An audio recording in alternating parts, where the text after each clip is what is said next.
자, 58페이지 3번. 토지의 자연적 특성, 한 문제 더 풀어라는 뜻인가 봅니다. 자, 토지의 자연적 특성 중 영속성에 관한 설명이래요. 영속성. 네. 자, 기억에 토지의 집약적 이용과 집약적 이용이라는 말이 나왔네요. 이 부정성이거든요. 토지 부족이란 말 나왔죠? 네, 부정성입니다. 니은의 소모를 전제로 더 이상 읽을 필요가 없어요. 사실은 영속성이에요. 맞아요? 소모를 전제로 소모 얘기 나오잖아. 그럼 영속성이거든. 그럼 니은 일단 맞네요. 기억은 부정성이고요. 부동산 활동을 임장 활동시킨다. 네, 부동성과 관계 있습니다. 리얼에 일물일가가 배제되고 개별성, 완전한 대체 관계가 제약된다. 개별성 맞네요. 부동산 활동을 장기 배려, 장기 영속성입니다. 사실 뒤에 걸 읽을 필요가 없습니다. 자, 가치 보존력, 네, 당 영속성이죠. 그럼 영속성과 관계되는 건 뭡니까? 니은하고 미음입니까? 네. 2번이 답이네요. 네. 할만합니까? 네, 할만합니다. 그래서 우리 시험은 어렵다, 쉽다. 근데 우리는 왜 떨어진다? 기억을 못하는 거예요. 기억을 못하는 건 어려운 게 아니에요. 기억을 못하는 거는 네, 어려운 게 아니고 우리가 조금 감가가 이루어졌다는 뜻이지. 이게 기능적 감가. 또는 내가 다르게 얘기하면 좀 게을러서 자주 안 봤다는 뜻입니다. 게을러서. 그래서 합격 비법이 딱 나옵니다. 합격하는 방법. 시험에 나올 거를 자주 본다. 그겁니다. 시험에 나올 수 있는 거를 자주 본다. 중요한 부분을 선생님들이 가르쳐주면 그 부분을 내가 자주 보는 겁니다. 아시겠어요? 그게 가장 좋은 합격 비법이에요. 우리 시험은 어렵지 않습니다. 쉽다. 쉽습니다. 그리고 우리 시험은 평균 60점만 넘기면 다 합격입니다. 등수를 끊지 않습니다. 얼마나 좋은 시험입니까? 네. 우리에게 고득점을 요구하지 않는다. 아시겠어요? 네. 60점만 넘기면 다 합격시켜줘요. 그런 시험 잘 없죠? 잘 없어요. 시시끌렁한 시험 빼고는 없다니까. 네. 자, 인문적 특성 한번 보겠습니다. 토지의 인문적 특성.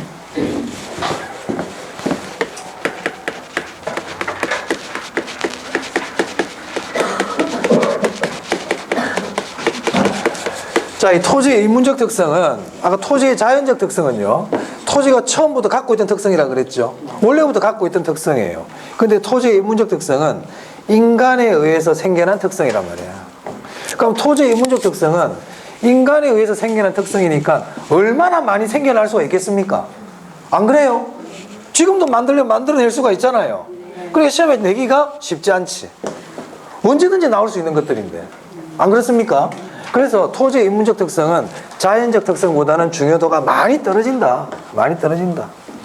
그런데 토지의 인문적 특성 중에서 대표적으로 시험에 잘 나오는 특성이 있거든요. 그 한 개 정도는 잘 알아놔야 됩니다. 그게 용도의 다양성입니다. 얘는 중요하다고요. 용도의 다양성. 이 용도의 다양성 뜻이 뭐겠어요? 토지의 용도는 다양하다. 아까 택지로도 쓸 수 있고 농지로도 쓸 수 있고 임지로도 쓸 수 있다고 그랬죠. 그게 용도의 다양성이에요. 그러면 용도의 다양성은 후보지 이행지와도 관계가 있나요? 네. 그렇죠. 후보지와 이행지는 용도의 다양성과 관련이 있다. 맞는 말이지. 맞아요. 네. 그럼 일일이 우리가 다 외울 수는 없어요. 하지만 후보지와 이행지의 뜻을 알고 용도의 다양성의 뜻을 알면 이 둘은 관계가 있다는 것을 저절로 알 수가 있죠. 예, 이렇게 우리 개론은 그런 식으로 공부해야 됩니다. 하나하나를 다 건바이 건으로 다 외우려고 그러면 안 돼. 어려워. 그래서 용어의 뜻을 아는데 주안점을 둬야 돼. 우리 개론은 특히. 네. 자, 용도의 다양성은 토지의 용도는 하나가 아니고 다양하다. 자, 그래서 지금은 내가 농지로 쓰고 있지만 택지로 바꿀 수가 있죠. 용도 전환. 이걸 우리가 용도적 공급이라 그래요. 용도적 공급. 또는 경제적 공급이라고 그럽니다. 그러면 토지는 용도적 공급이 가능합니까? 불가능합니까? 가능합니다. 제가 용도적 나오면 가능하다고 그랬어 아까. 토지는 용도적으로 공급이 가능해. 왜? 용도의 다양성 때문에. 그래서 이 용도의 다양성의 첫 번째 파생 특성은 토지의 경제적 또는 용도적 공급을 가능하게 합니다.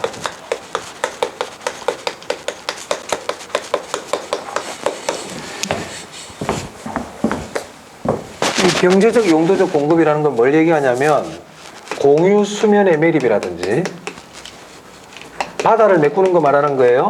공유 수면 매립 또는 농지를 택지로 전환하는 뭐 이런 것들을 얘기합니다. 용도 전환 이런 것들이 대표적인 경제적 공급이에요. 이걸 가능하게 한단 말이야. 용도의 다양성 때문에. 두 번째, 아까 우리 최유효 이용 있었죠? 네. 최유효 이용은 최고 최선의 이용이라 그랬어요. 자, 만약에 토지의 용도가 딱 하나밖에 없어요. 용도가 하나밖에 없는 애를 보고 최고 최선으로 이용하라는 말 자체가 성립될 수가 없거든요. 용도가 다양할 때 최고 최선의 방법으로 이용해라 이런 말이 성립되는 거지, 용도가 딱 한 개밖에 없는 걸 보고 최고 최선으로 이용해라 이 말은 성립이 안 된단 말입니다. 그래서 이 용도의 다양성은 최유효 이용의 근거가 됩니다. 아까 최유효 이용의 근거가 되는 게 부정성도 있었죠. 부정성은 왜 최유효 이용의 근거가 됩니까? 부족하니까 최고 최선의 방법으로 이용해라. 또 토지는 용도가 다양하니까 그 다양한 용도 중에서도 최고 최선의 방법을 찾아서 이용해라 이런 뜻이란 말이에요. 아시겠죠? 이 두 개가 중요해요. 두 개가. 세 번째,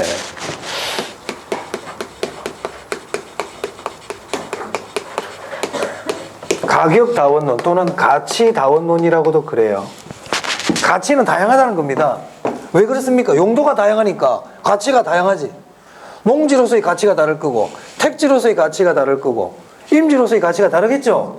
용도가 다양하니까 가치도 어떻습니까? 당연히 다양하지. 가치다원론. 뭐 참고로 이거 두 개 알아두세요. 두 개. 네. 자, 그래서 용도의 다양성 봤습니다. 자, 넘깁니다. 넘기시면 거기 위치의 가변성이라고 있나요? 네, 3번이네요. 위치의 가변성.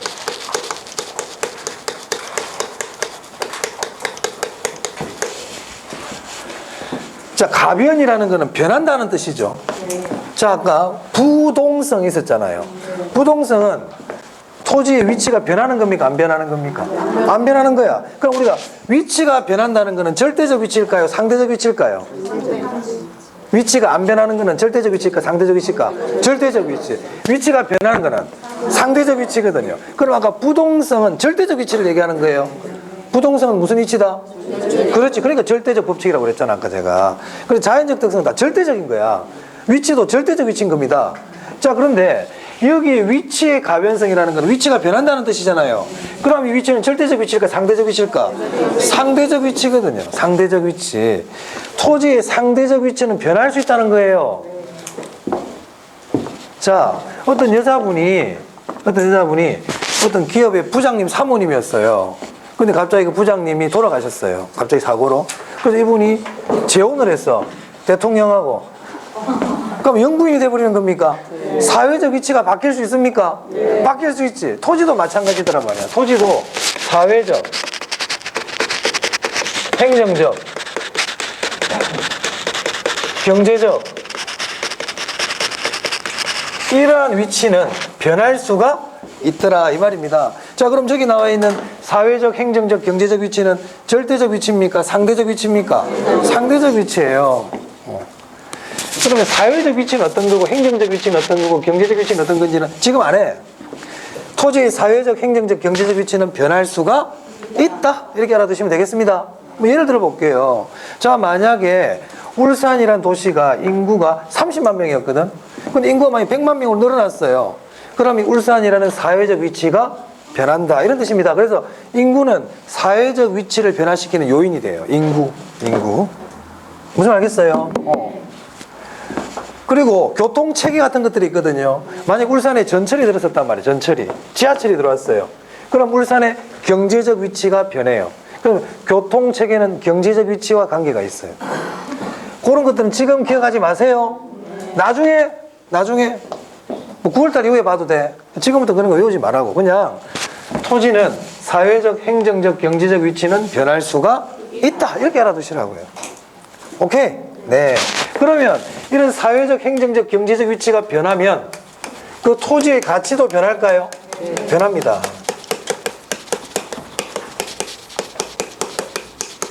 그래서 나중에 우리 감정평가 가면 요런 것들이 그대로 가치 형성 요인으로 갑니다. 가치 형성 요인으로. 그래서 이렇게 정리합니다. 토지의 사회적, 행정적, 경제적 위치는 변할 수 있다. 이런 것들이 변하면 토지의 가치도 변한다. 이렇게 정의하시면 되겠어요? 별로 안 중요해. 자, 세 번째. 토지는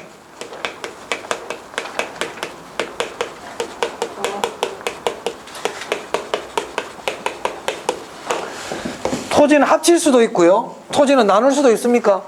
합필도 할 수 있고 분필도 할 수 있죠. 자, 인문적 특성에 들어갑니다. 인문적 특성에. 네. 그 외에 인문적 특성 여러 가지가 있지만 그런 것들은 참고로 보시면 되겠습니다. 그래서 우리 교재 보시면 60페이지예요. 동그라미 4번에 기타 특성 보이세요? 네, 거기 보면 기억에 국토성이라고 있습니까?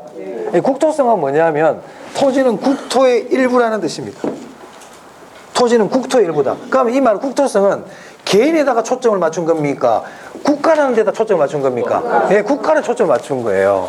그래서 이 국토성은요, 요즘 한동안 전에 얘기 나왔던 토지 공개념 있죠? 공개념과 관계가 있어요. 토지 공개념이 뭐예요?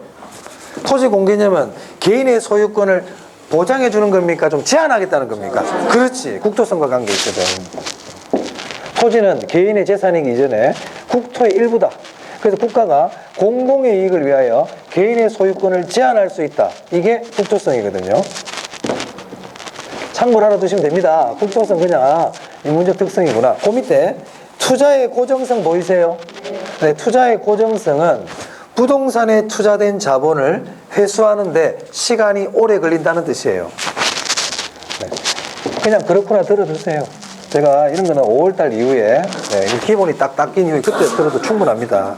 지금은 그냥 참고로 이런 것들이 인문적 특성이구나 이렇게 아시면 되겠어요.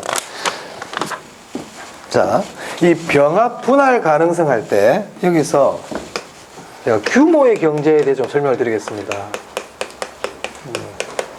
이 규모의 경제는 좀 알아두시는 게 좋습니다. 규모의 경제는 시험에서 규모의 경제가 뭡니까? 이런 건 안 물어봅니다만은 우리 시험 문제를 풀다 보면 규모의 경제를 알아야만 풀 수 있는 문제들이 나오거든요. 알고 계셔야 돼요. 자, 규모의 경제. 자, 규모가 커지니까 경제성이 있다 이런 뜻이에요. 이게 규모의 경제예요.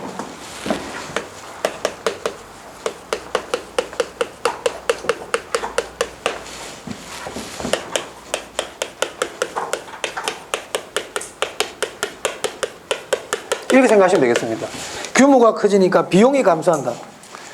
그럼 규모가 커진다는 건 표현을 여러 가지 할 수 있거든. 생산량이 증가하면 이렇게 얘기할 수 있어요.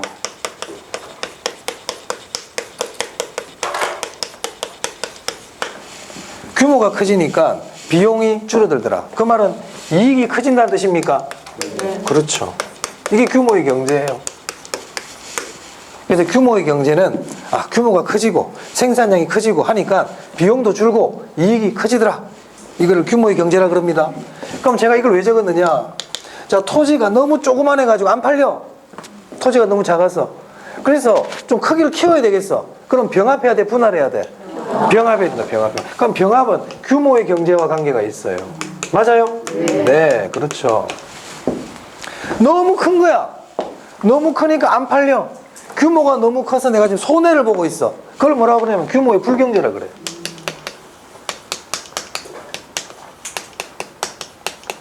규모의 불경제는 규모가 너무 커서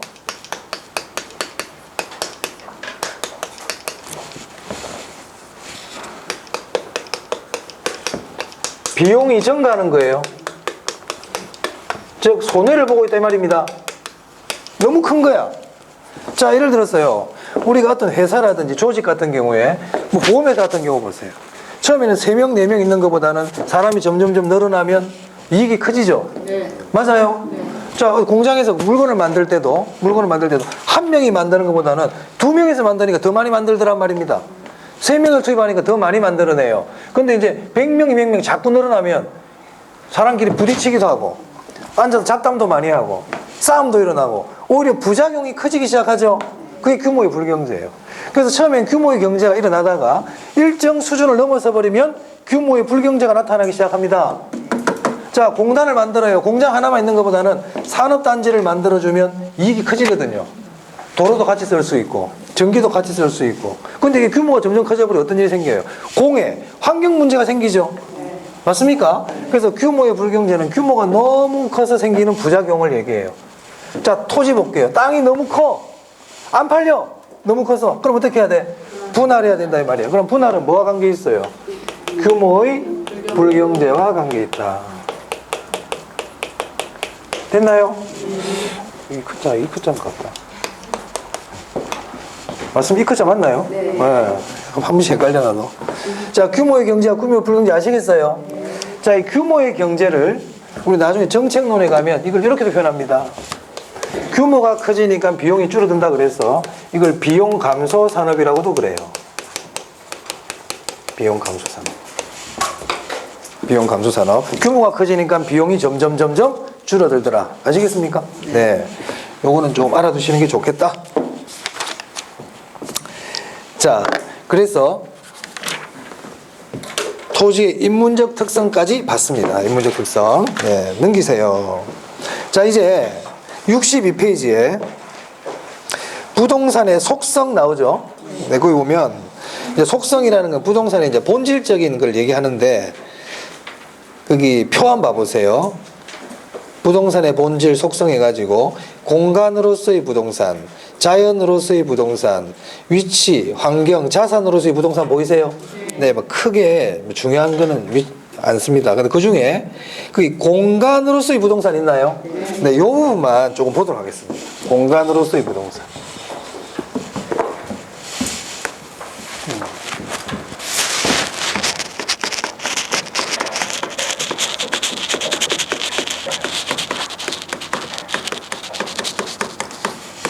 자, 그래서 공간으로서의 부동산 곧 네모하시고요. 그리고 인문적 특성에서는 용도의 다양성이 중요하니까 나중에 이거 네모 해놓으세요. 용도의 다양성. 자, 공간으로서의 부동산 보겠습니다. 일단 이 공간으로서의 부동산은 영속성과 관계 있습니다. 영원히 계속되죠. 공간으로서의 부동산. 네.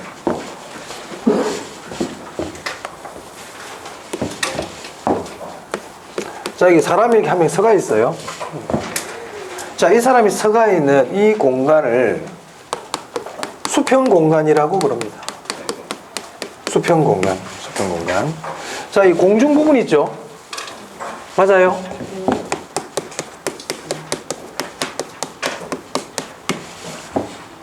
자, 땅 속에 있습니다. 여기가 지중이라고 그럽니다. 지중. 자, 이 사람 땅 주인이에요. 이 땅 주인. 그럼 이 땅 주인은 이 토지 위와 아래를 이용할 수 있는 권리를 갖고 있나요? 네. 맞습니다. 그래서 우리 토지 소유권은 정당한 이익의 범위 내에서 토지 상하에 미친다고 얘기합니다.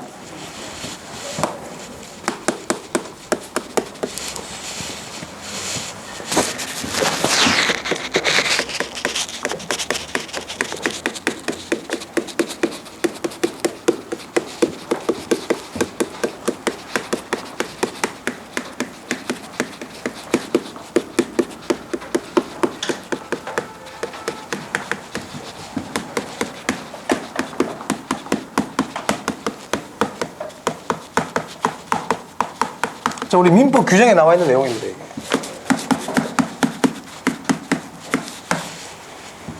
법률적 개념이죠. 그래서 토지의 소유권 자체를 법률적으로 저렇게 정해놓고 있어요. 우리 민법에. 그러니까 토지 주인은 그 사람의 소유권이 이 수평 공간에만 미치는 게 아니고 공중과 땅속까지도 미친다 이런 뜻이에요. 네? 자, 그럼 여기 있어요. 정당한 이익의 범위 내라고 그랬잖아요. 그러니까 무제한 인정하겠다는 겁니까? 일정한 범위가 있다는 겁니까? 일정한 범위가 있다는 거예요.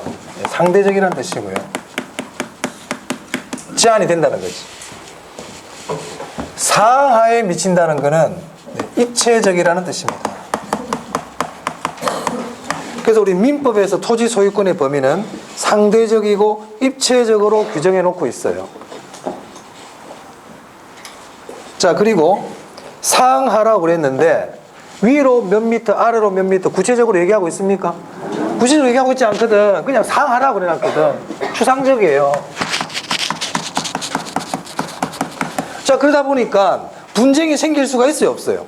있지. 그래서 법원 판단에 의존합니다. 분쟁이 생겼을 때는.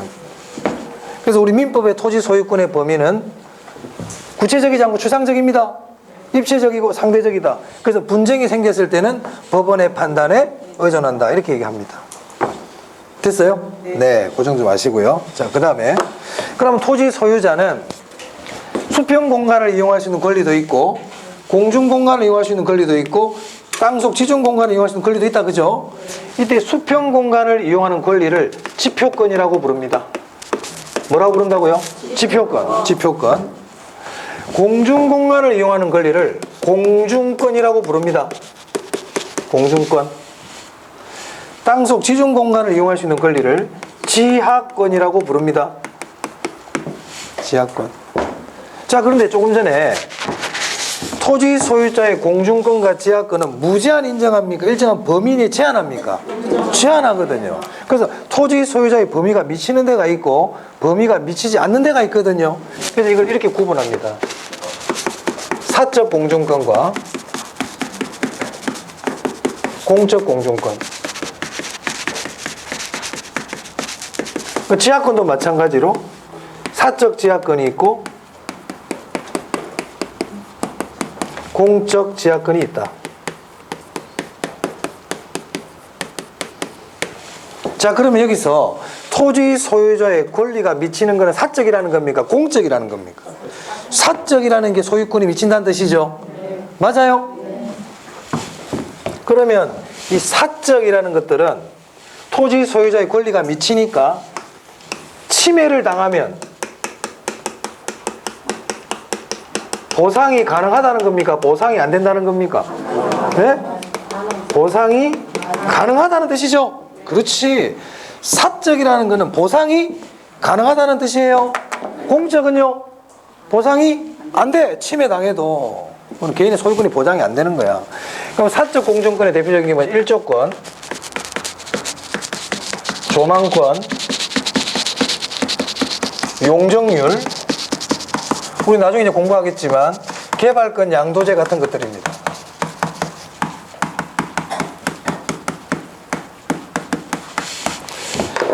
자, 여기서 용적률하고 개발권, 양도제는 사적 공중권입니다. 일단 공중권이야. 이건 땅소가 관계없어. 공중과 관계되는데 사적 공중권이다. 땅소가 관계없어요. 용적률하고 개발권, 양도제는 땅소가하고는 관계없어요. 공중과 관계되는 것들이에요. 공중과 공중. 그럼 공적 공중권은 어떤 게 있느냐? 항공권. 비행기가 날아다니잖아요. 내 땅 위로 비행기가 날아다닌다 그랬어. 오늘 비행기 30대 지나갔네. 대한항공이 전화해가지고 30대 지나갔다. 대당 10,000원씩 30만 원 입금해. 이렇게 할 수 없지? 그거는 내 소유권이 보장이 안 된단 말이에요. 침해를 당해도 보상을 요구할 수 없어요. 그 다음에 전파 발차권. 지금 눈에 보이지 않는 전파가 많이 날아다니거든요. 이거에 대해서 보상을 요구할 수가 없죠. 땅속도 마찬가지입니다. 사적 지하권에 해당하는 게 지하수, 안반, 이런 것들은 토지 소유자의 권리가 미칩니다. 지하수, 안반은. 하지만 공적 지하권의 대표적인 게 미채굴 광물이에요. 이 중요합니다. 미채굴 광물. 미채굴 광물은 토지 소유자의 권리가 미치지 않습니다. 미채굴 광물. 자, 내 땅 밑에 금이 묻혀 있어. 석유가 있어. 내 거다, 내 게 아니다. 아닙니다. 아닙니다. 밤에 잠을 자다가 잠이 안 와가지고 땅을 파기 시작했는데 금이 나왔다. 동네방네 알리면 된다, 안 된다? 안 되는 거야. 살짝 들고 집에 갖다 놔야 돼. 내 게 아니에요. 아시겠어요? 저거는 광업권자가 있으면 광업권자의 소유가 되고, 그것도 없으면 국가 소유가 될 수 있단 말이에요. 토지 소유자의 권리가 미치지 않습니다. 왜냐하면 우리나라 민법에서는 토지 소유자에게 개발권 자체를 인정해 주지 않아요. 사용 수익 처분할 수 있는 권리만 있지 개발권 자체가 없어요. 그래서 그걸 개발하려면 개발권이란 권리를 확보해 가지고 했을 때 자기게 되는 거지 그냥 내게 되는 게 아닙니다. 땅속에 있는 미채굴 광물이. 아시겠죠? 미국이나 이런 나라들은 개발권 자체가 있기 때문에 땅속에 석유가 나면 토지 소유자 권리를 주장할 수 있거든요. 그렇잖아. 미국은 땅 파고 그러잖아. 기른 거 얻으려고. 일단 어찌됐든 미채굴 광물은 토지 소유자의 권리가 미친다, 미치지 않는다. 중요해요. 저거는 중요하니까 꼭 기억하시기 바랍니다. 자, 그래서 공간으로서의 부동산 세 가지 봤습니다. 공중공간, 공중권, 수평공간, 지표권, 지중공간, 지하권. 그리고 공중권과 지하권은 사적과 공적으로 나눌 수 있는데, 사적은 침해를 당하면 내가 보상을 요구할 수 있다는 거고, 공적은 내가 침해를 당해도 보상을 요구할 수 없다, 이런 겁니다. 됐나요? 네. 그리고 대표적인 미채굴 광물, 토지 소유자의 권리가 미치지 않는다. 네, 기억하시기 바랍니다. 그러면 여기 지표권에는 어떤 게 있느냐? 뭐 대표적인 게 작물을 재배할 수 있고, 뭐 집을 지을 수 있죠. 건축. 그리고 지표수를 이용할 수 있어요. 땅에 흘러가는 물을, 강물 같은 거 생각하시면 돼요. 우리나라에서는 이걸 유역주의를 채택하고 있습니다. 유역주의. 유역주의는 뭐냐면 그 물 주변에 살고 있는 사람들이 그 물을 마음대로 쓸 수 있는 걸 유역주의라 그래요. 참고로 하나 두세요. 그냥 저런 거 나중에 제가 한 5월달 지나면 저런 건 자세히 설명드립니다. 지금은 큰 뼈대를 잡는 게 중요합니다. 자, 그래서 공간으로서의 부동산 봤습니다. 자, 그 다음에 자, 67페이지 한번 볼까요? 67페이지 폈습니까? 네, 그 개발권 양도제도라고 나오죠. 네, 그거 네모하세요. 개발권 양도제. 자, 개발권 양도제 아까 여기서 나왔어요. 사적 공중권이라 그랬습니다. 그럼 일단 개발권 양도제는 개인에게 보상을 해주는 거다, 그죠? 보상해 주는 거예요. 자, 그럼 개발권 양도제가 뭔지 보겠습니다.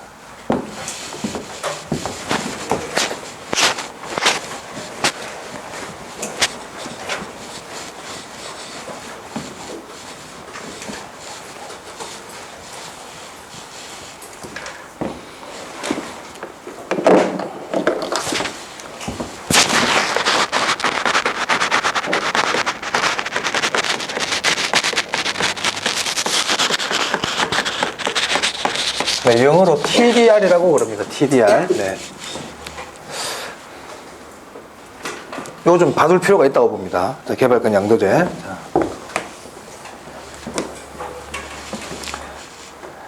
자, 우리나라에다가 공법에 의하면, 이제 제가 공법이라는 국가가 규제하는 법이거든요.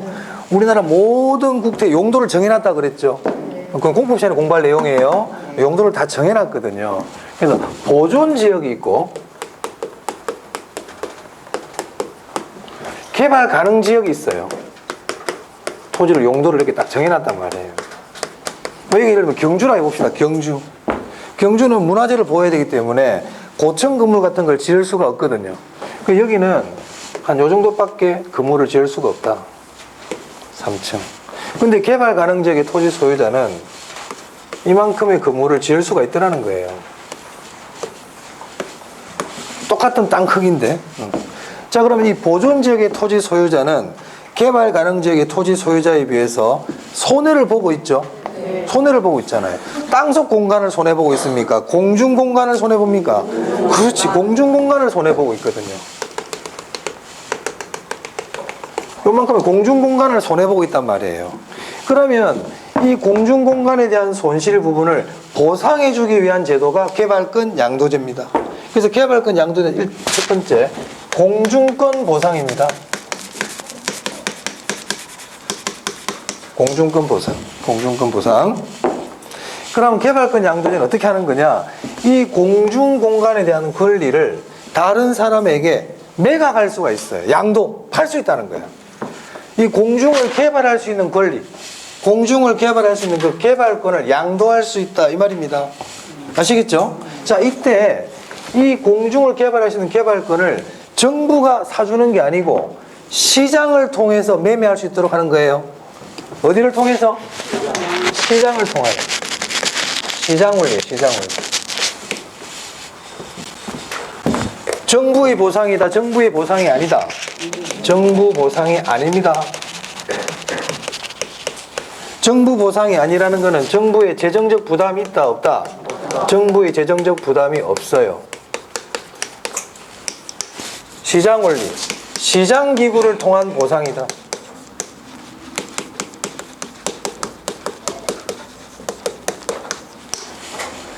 효율성일까요? 형평성일까요? 이거 형평성을 위한 정책일까요? 효율성을 위한 정책일까요? 형평성이죠. 이 참 억울하잖아요. 억울하죠.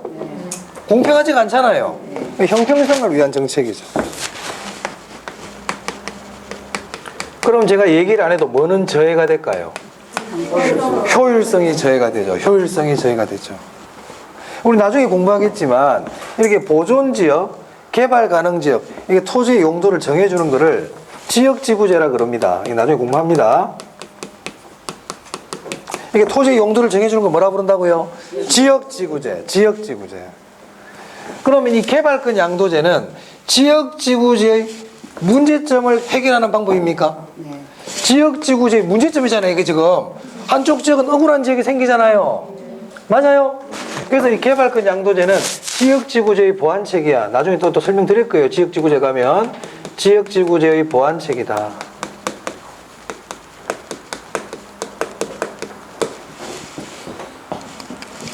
자, 그 다음에 네 번째,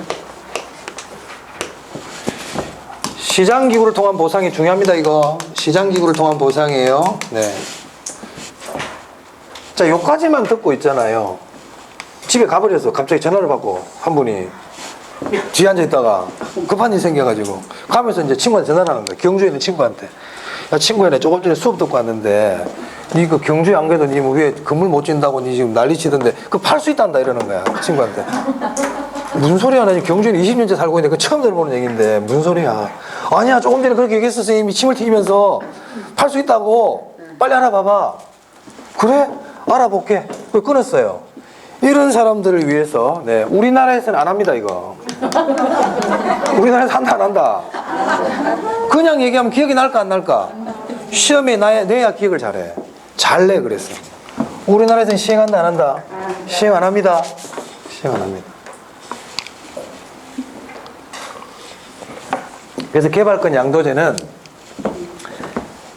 지역지구제에 의해서 토지의 용도를 정해주는 바람에 한쪽에서 공중권을 손해보는 사람이 있더라.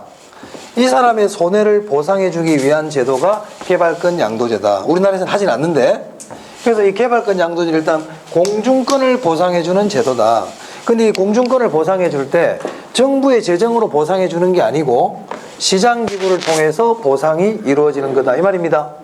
아시겠죠? 개발권 양도제란 보존지역의 토지 소유자의 손실을 다른 토지의 소유권을 부여해주는 제도다. 맞을까요? 틀릴까요? 아니라면 다른 토지 소유권 주는 게 아니고 말 그대로 개발권 자체만 양도할 수 있는 제도지 다른 토지에 땅을 주는 게 아니에요? 아니야. 공중권 임대차 제도이다. 아니다. 개발권 양도라 그랬어요. 공중권 임대차도 아닙니다. 공중권 임대차 제도도 아닙니다. 다른 토지의 소유권을 주는 것도 아니고 공중권을 임대차해 주는 것도 아니고 단지 내가 손해보고 있는 공중권을 시장기구를 통해서 매각, 양도할 수 있는 권리를 얘기하는 거예요. 아시겠죠? 우리나라에서는 한다, 안 한다? 안 한다. 그러니까 보상을 해주니까 시장기구를 통해서 보상이 가능하잖아. 그럼 이게 사적 공중권이라고. 공적 공중권이 아니고 보상을 받으니까. 맞아요? 그렇습니다. 자, 그래서 67페이지 보면 그런 내용들이 쭉 나와 있는데 이거는 나중에 교재는 다음에 3, 4월 달에 한번 제가 같이 읽어 나가면서 하도록 할게요. 1, 2월 달은 필기한 거 위주로 뼈대를 잡는 게 중요하니까 네, 이렇게 하도록 하겠습니다. 자, 쭉 넘기시면요. 이제 74페이지에 부동산 경제론 나오죠. 이제 수요 공급 보이세요? 네, 요거는 다음 시간에 할 거예요. 다음 시간에 하고. 자, 오늘 그럼 총론을 다 했네요. 그럼 집에 가서 뭐 어떻게 해야 됩니까? 복습을 해야 되겠죠. 네, 복습을 하실 때, 자, 우리 촬영을 지금 우리 열심히 하고 계시거든요, 뒤에서. 우리 여러분들을 위해서. 그래서 촬영을 했으면 여러분들 보시라고 하는 걸 거 아니에요. 그래서 1차 과목은 제가 가능하면 동영상을 좀 보시라고 권해드립니다. 1차 과목은. 2차 과목 동영상을 보지 말라는 뜻은 아니지만, 항상 우선순위는 어디에 둬야 된다? 1차 과목에 둬야 돼요. 4월까지는 동영상을 좀 가능하면 많이 좀 보실 수 있도록 하세요. 왜냐하면 지금 수업 들은 게 집에 가면 기억이 나요, 안 나요? 그게 깨끗해지고 있거든, 지금. 이게 한 3시간 지나면 뭘 했는지 기억도 안 납니다. 그럴 때는 동영상을 보면서 좀 배속을 조금 하시든지 해가지고 한 번, 2번 계속 보시도록 하세요. 그래, 익숙해져야 돼요. 자, 오늘도 고생 많이 하셨습니다. 식사들 맛있게 하십시오. 네, 수고하셨습니다. 네.